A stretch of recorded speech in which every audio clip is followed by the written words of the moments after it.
शुभ मध्याह्न बच्चों। मैं अशोक कुमार देहरी, आपका हिंदी विषयाचार्य, आज की कड़ी में आप सबका स्वागत करता हूं। आज हम कक्षा 11वीं विषय हिंदी आरोह भाग 1 से देखेंगे विदाई संभाषण, जिसको लिखा है बालमुकुंद गुप्त जी ने। तो आइए देखते हैं। नादिर शाह ने जब दिल्ली में कत्लेआम किया तो आसिफ जाह के तलवार गले में डालकर प्रार्थना करने पर उसने कत्लेआम उसी दम रोक दिया। कहने का अभिप्राय यह है कि नादिर शाह यहाँ 1688 से 1747 अर्थात 1736 से 1747 तक ईरान के शाह रहे। अपने तानाशाही स्वरूप के कारण नेपोलियन ऑफ पर्सिया के नाम से भी जाने जाते थे। पानीपत के तीसरे युद्ध में अहमद शाह अब्दाली को नादिर शाह ने ही आक्रमण के लिए भेजा था। तो नादिर शाह ने जब दिल्ली में कत्लेआम किया अर्थात दिल्ली में सरेआम हत्याएं करना चाहिए, तो यही आसिफ जाह के द्वारा तलवार गले में डाल करके प्रार्थना करने से उसने कत्लेआम अर्थात जो सार्वजनिक हत्या थी उसी को उसी क्षण रोक दिया। पर 8 करोड़ प्रजा के गिड़गिड़ाकर विच्छेद न करने की प्रार्थना पर आपने जरा भी ध्यान नहीं दिया। लेखक यहाँ लॉर्ड कर्जन को समझाना चाहते हैं कि भारत की 8 करोड़ जनता आपको गिड़गिड़ाकर अर्थात विनती करते हुए कह रही थी कि विच्छेद न करें, अलग न करें, फिर भी आपने उनकी प्रार्थना को जरा भी ध्यान नहीं दिया। इस समय आपकी शासन अवधि पूरी हो गई है, जबकि यह वह समय है जब आपकी शासन पूर्ण होने को जा रही है। तथापि बंग विच्छेद किए बिना घर जाना आपको पसंद नहीं है। फिर भी बंगाल के विभाजन किए बिना आप घर जाना ही नहीं चाहते। नादिर से भी बढ़कर आपकी जिद है। वह कहना चाहते हैं कि नादिर भी आपके आगे तुच्छ हो गए हैं। तो यहाँ यह समझाना चाहते हैं कि उनकी जो जिद है बहुत बड़ी जिद है और उस जिद को पूरा करने के लिए वो किसी भी हद तक जाना चाहते हैं। क्या समझते हैं कि आपकी जिद से प्रजा के जी में दुख नहीं होता? लेखक प्रश्न करना चाहते हैं कि आपको क्या लगता है कि आप इस प्रकार से जिद धरे रहेंगे, क्या इससे प्रजा को दुख नहीं होगी? आप विचारिए तो, एक आदमी को आपके कहने पर पद न देने से आप नौकरी छोड़े जाते हैं। लेखक यह प्रश्न करना चाहते हैं कि आपके द्वारा एक आदमी को नौकरी में रखने की सिफारिश की गई और उसे नौकरी में न रखने से आप अपने पद छोड़ देने की धमकी देते हैं। इस देश की प्रजा को भी यदि कहीं जाने की जगह होती तो क्या वह नाराज होकर इस देश को छोड़ न जाती? लेखक आगे यह कहना चाहते हैं कि इस देश की जनता भी यदि वह इधर उधर कहीं जा सकती थी तो क्या वो आपसे नाराज होकर के इस देश को छोड़ करके अभी तक नहीं चली जाती? यहाँ की प्रजा ने आपकी जीत का फल यहीं देख लिया। आप जो जीत किए और उसका जो परिणाम होना था, यहाँ की जनता ने वैसे भी उसे साक्षात्कार तो कर ही लिया। उसने देख लिया कि आपकी जिस जीत ने इस देश की प्रजा को पीड़ित किया, आपको भी उसने कम पीड़ा न दी। अर्थात जो जैसा करता है वो वैसा ही भरता है। आपका जो जीत था और उस जीत के वजह से आपने पूरी जनता को पीड़ित किया, इसीलिए आपको भी उतनी ही सजा मिली। यहाँ तक कि आप स्वयं उसका शिकार हुए और आप भी उसी जीत के शिकार हो गए। यहाँ की प्रजा वह प्रजा है जो अपने दुख और कष्टों की अपेक्षा परिणाम का अधिक ध्यान रखती है। भारत देश का जनता यह जानती है कि गलत करने पर उसका परिणाम गलत होता है, अतः यहाँ की जो जनता है वह दुख और कष्टों की तुलना में ज़्यादातर परिणाम की ओर ध्यान देती है। वह जानती है कि संसार में सब चीज़ों का अंत है। दुख का समय भी एक दिन निकल जाएगा। वह इस अभिप्राय से खामोश अपने स्थान पर ज्यों के त्यों बनी रहती है कि इस संसार में प्रत्येक चीज का एक दिन अंत होता है, अतः दुख भी निश्चय ही एक दिन चली जाएगी। इसी से सब दुखों को झेलकर पराधीनता सहकर भी वह जीती है।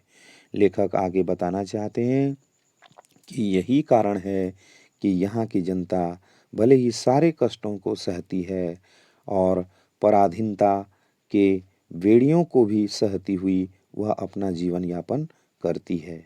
माय लॉर्ड, इस कृतज्ञता की भूमि की महिमा आपने कुछ न समझी और न यहाँ की दीन प्रजा की श्रद्धा भक्ति अपने साथ ले जा सके। इसका बड़ा दुख है। लेखक लॉर्ड कर्जन को यह कह रहे हैं कि अन्नदाता, यह जो भूमि है कृतज्ञता की भूमि है, अर्थात यहाँ की भूमि का उपकार लोग अवश्य मानते हैं और उस भूमि की महिमा को आपने समझा तक नहीं। साथ ही साथ यहाँ की प्रजा की श्रद्धा भक्ति को भी, अर्थात उनके प्रेम को भी अपने साथ नहीं ले जा सके। इसलिए मुझे इस बात पर बहुत बड़ा दुख होता है। इस देश के शिक्षितों को तो देखने की आपकी आंखों को ताव नहीं। लेखक कहना चाहते हैं कि इस देश में जो पढ़े लिखे हैं उनको देखने के लिए आपकी आंखों में सामर्थ्य तक नहीं है। अनपढ़ गूंगी प्रजा का नाम कभी कभी आपके मुंह से निकल जाया करता है। उसी अनपढ़ प्रजा में नर सुल्तान नाम के एक राजकुमार का गीत गाया जाता है। लेखक कहना चाहते हैं कि आपके मुख से जब भी निकलता है अनपढ़ या गूंगी प्रजा का नाम निकलता है, परंतु उस अनपढ़ और गूंगी प्रजा में भी कोई ऐसे हैं जिसे लोग याद करते हैं, अर्थात नर सुल्तान नाम के एक राजकुमार के गीत को आज भी यहाँ के लोग गाया करते हैं। एक बार अपनी विपद के कई साल सुल्तान ने नवरगढ़ नाम के एक स्थान में काटे थे। लेखक उदाहरण स्वरूप यह बताना चाहते हैं कि जो नवरगढ़ के सुल्तान हैं उन्होंने एक बार अपना जीवन यहीं पे काटा था। वहाँ चौकीदारी से लेकर उसे एक ऊंचे पद तक का काम करना पड़ता था और वह जो सुल्तान थे कभी चौकीदार भी थे और कभी ऊंचे पद में भी काम किया करते थे। जिस दिन घोड़े पर सवार होकर वह उस नगर से विदा हुआ, नगर द्वार से बाहर आकर उस नगर को जिस रीति से उसने अभिवादन किया था वह सुनिए। लेखक कह रहे हैं कि जब वह सुल्तान इस नवरगढ़ को छोड़ करके जा रहा था, अर्थात विदा हो रहा था, तो नगर द्वार से बाहर आने के पश्चात उसने उस नगर का जिस रीति से अभिवादन किया था वह आप सुन लीजिए। उसने आंखों में आंसू भरकर कहा, प्यारे नवरगढ़ मेरा प्रणाम ले। उसके आंखों में उस समय आंसू थी और वह कह रहा था कि प्यारे नवरगढ़ मैं तुझे प्रणाम कर रहा हूँ। आज मैं तुझसे जुदा होता हूँ, तू मेरा अन्नदाता है। क्योंकि आज मुझे तुझसे अलग होना पड़ रहा है, लेकिन तूने ही मुझे एक दिन अन्न दे करके मेरे जीवन में प्राण बचाए थे। अपनी विपद के दिन मैंने तुझ में काटे हैं। तेरे ऋण का बदला मैं गरीब सिपाही नहीं दे सकता। वह कहते हैं कि एक दिन मेरे विपत्ति के समय में तूने ही मुझे आश्रय दिया था, इसलिए मैं एक गरीब सा सिपाही तेरे ऋण को कभी भी चुका नहीं सकता। भाई नवरगढ़, यदि मैंने जानबूझकर एक दिन भी अपनी सेवा में चूक की हो, यहाँ की प्रजा की शुभ चिंता न की हो, यहाँ की स्त्रियों को माता और बहन की दृष्टि से न देखा हो, तो मेरा प्राण न ले, नहीं तो प्रसन्न होकर एक बार मेरा प्रणाम ले। वह कहते हैं कि मैंने जाने अनजाने में ही सही, लेकिन यहाँ के लोगों को कभी कष्ट दिया हो या जानबूझ करके यहाँ की सेवा में भूल की हो, या यहाँ की स्त्रियों को माता और बहन की दृष्टि से न देखा हो, तो ऐसी स्थिति में मेरा प्रणाम ग्रहण मत करना, अन्यथा प्रसन्न होकर के मेरा प्रणाम ग्रहण करो और मुझे जाने की आज्ञा दो। माय लॉर्ड, जिस प्रजा में ऐसे राजकुमार का गीत गाया जाता है, उसके देश से क्या आप भी चलते समय कुछ संभाषण करेंगे? लेखक प्रश्न करना चाहते हैं कि अन्नदाता, जहाँ के जनता में ऐसे राजकुमारों का गीत गाया जा रहा हो, उसके देश से क्या आप भी चलते समय कुछ संभाषण करना चाहेंगे, अर्थात अपने शब्दों में कुछ बोलना चाहेंगे? क्या आप कह सकेंगे, अभागे भारत, मैंने तुझसे सब प्रकार का लाभ उठाया? क्या आप जाते जाते इतना सा वाक्य कहेंगे कि अरे दुर्भाग्य से मारा हुआ भारत, मैंने तेरे से तो हर प्रकार का लाभ ही उठाया है और तेरी बदौलत वह शान देखी जो इस जीवन में असंभव है, और तेरे कारण ही वह प्रतिष्ठा भी मैंने देखा जो इस जीवन में प्राप्त करना मेरे लिए बिल्कुल असंभव है।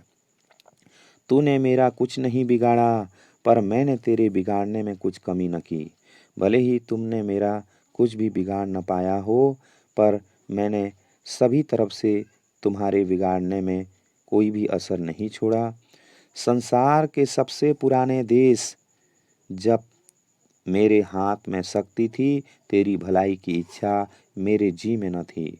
वह कहना चाहते हैं कि संसार में सबसे पुराना देश तू ही है और तेरी शक्ति मेरे हाथों में थी और मैंने तेरी भलाई बिल्कुल की ही नहीं।